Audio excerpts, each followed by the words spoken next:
Aw, you're adorable. Tokino carried all kinds of food and drink in his basket to be sold, along with some more unusual wares.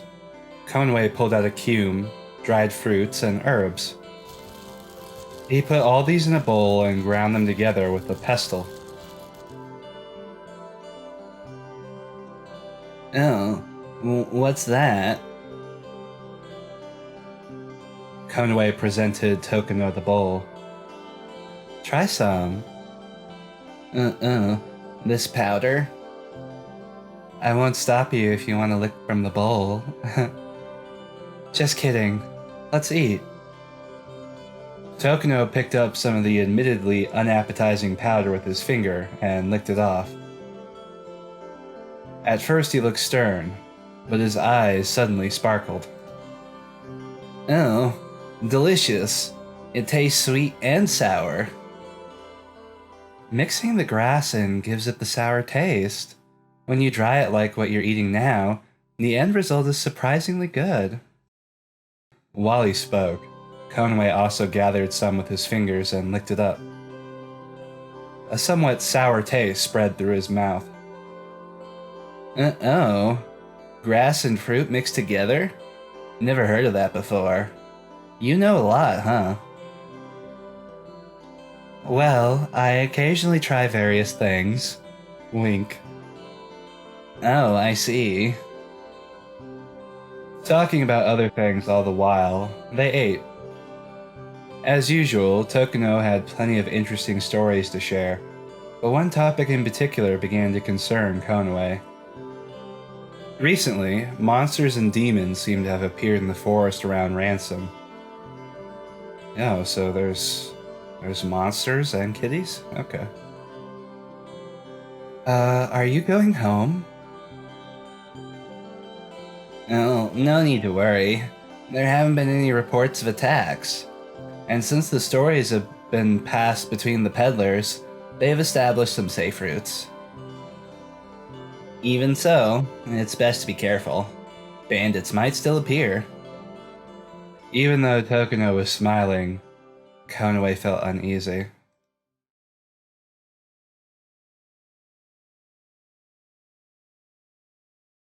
Tokino prepared to leave before it got too late.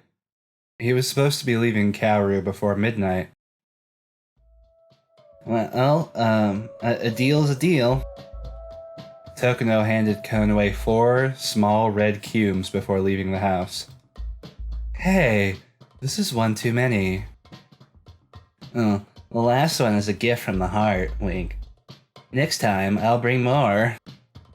No, it's fine. These are supposed to be a reward for carrying the basket anyway. Tokino just laughed and shrugged it off. Oh, I get it. You're stubborn. I don't want to hear that from you. I see. Oh yeah? Tokino seemed to have remembered something and lowered the basket, pulling out something from inside. Yeah, here, take this.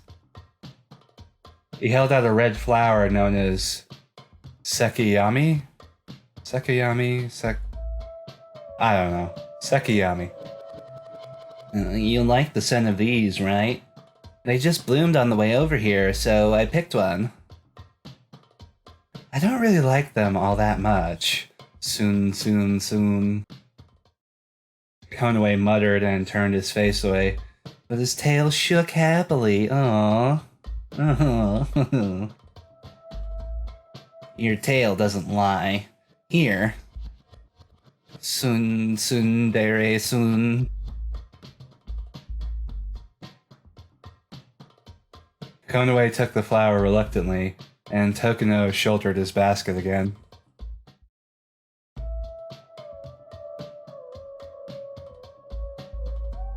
Well, then I'll see you later. And be careful not to get sick or hurt, you know? You be careful on the way back, too. Yeah. Konoe raised his tail while waving goodbye, and Tokino disappeared into the night. While he watched his friends back, Konoe felt a sense of fulfillment. Meeting Tokino was always like this, but at the same time, he felt a little anxious. Konoe had a bad feeling, like a premonition. He tossed one of the cumes that he had gotten from Tokino into his mouth and savored the flavor. First, sweetness spread through his mouth, followed by sourness. Konoe looked to the rest of the fruit, then to the sky. High above, the moon of shadow shone its cool blue light, and it poured over him.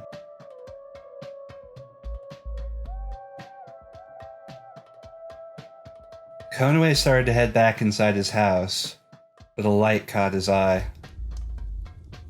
A flame flickered in the quiet village. In front of a certain home, a torch was placed. Seeing it, Konoe remembered the scream from last night. 2 cats would be sacrificed today.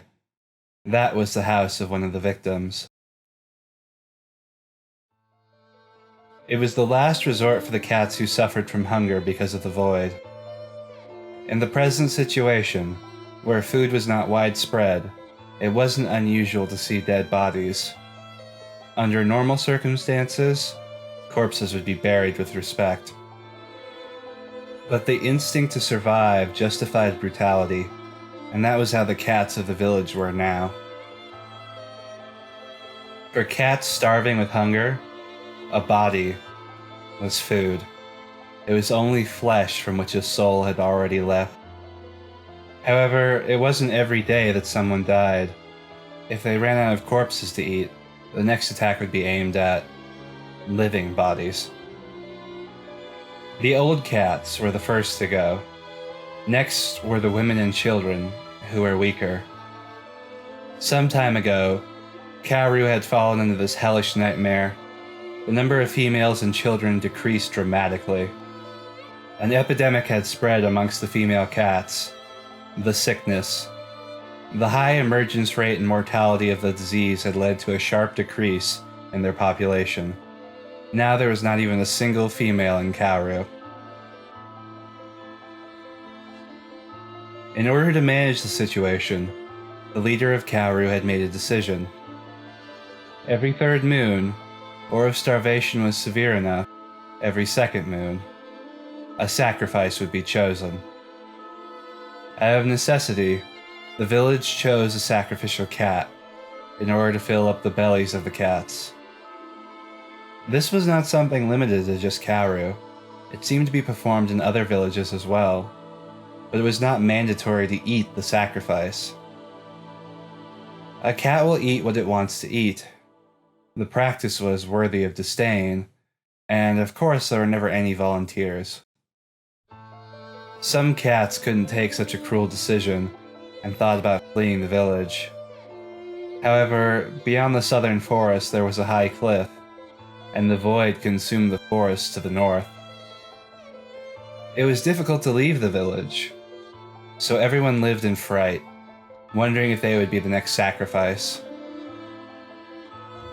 2 shadows stood in front of the house with the burning torch. Most likely, one of these 2 cats was a sacrifice. The other may have been of close relation to the first. They were separating. Tonight was the night before his death. Konoe began to think while he watched the appearance of the 2 solemn cats. If, when he was chosen as a sacrifice himself, what would happen? What would he do? He was alone. No one would grieve over him. His mother had died and had barely managed to return to the earth without being eaten by the other cats. But when she succumbed to her illness, no one extended a helping hand. Konoe was young then, but he remembered it well. At that time, things were already beginning to become harsh in the village. So, it might have been their only choice. But Konoe was still unable to forgive them. He could not forget the eyes of the cats who looked down on his mother, as if she were a nuisance who needed to hurry up and die. But he only felt it slightly. Konoe didn't have any parents or a spouse. He could be eaten without any impact on the other members of the village. Konoe could be chosen soon. At that time, he wondered if they would eat him quietly. Would they quietly crush him between their jaws and fangs? His bones, flesh, eyes, ears, everything? No. His soft voice cracked from the depths of his throat. He hated it. Konoe refused to become a sacrifice for people he hated. He could live alone. He already lived by himself. Konoe was already alone. But what if there was someone he wanted to help? Not just to satisfy someone, but to help. Could he be sacrificed? If there was actually someone Konoe thought he'd want to help, would he think, it'd be okay if I died for them? What kind of feeling was that? It's just a trivial thing. Konoe broke off the thoughts that had begun to wander. He became aware that his tail's fur was standing on end. There was no use in thinking about a thing that wasn't going to happen. All Konoe could do was struggle to live through tomorrow. Guessing, some point in the story, he's given the opportunity to sacrifice himself for someone else. Just maybe. We'll see. He could not afford to empathize with the sorrow of others. So the one he sympathized with was no one. There was a thread of sadness that had begun to twine around his heart. The feeling of the two cats surged through him, and Konoe's knees buckled. Konoe had always been that way. He had felt it yesterday during his quarrel with Sin. For some reason, his heart occasionally empathized with the hearts of others. If he had to put it in words, he would say it felt as though water was flowing into his heart. It was not a comfortable thing at all. They were rarely good feelings either. Negative feelings were more common and sometimes very strong. When it happened, Konoe felt like he was ruled by the emotions of others. It was painful and unpleasant. Therefore, Konoe usually controlled his heart and tried not to empathize with others. I wonder if he has like some kind of power similar to the Sanga cats do. Something that can influence other people. That would kind of be in line with fucking Alba from Dramatical Murder. I wonder if they always have their protagonists have some kind of special little thing like that. If he lived alone, then he wouldn't suffer. Konoe turned his face away from the torch and headed home. Oh shit. All the other sacrifice cats also thought of it like this. I don't think I'm any different. I know that.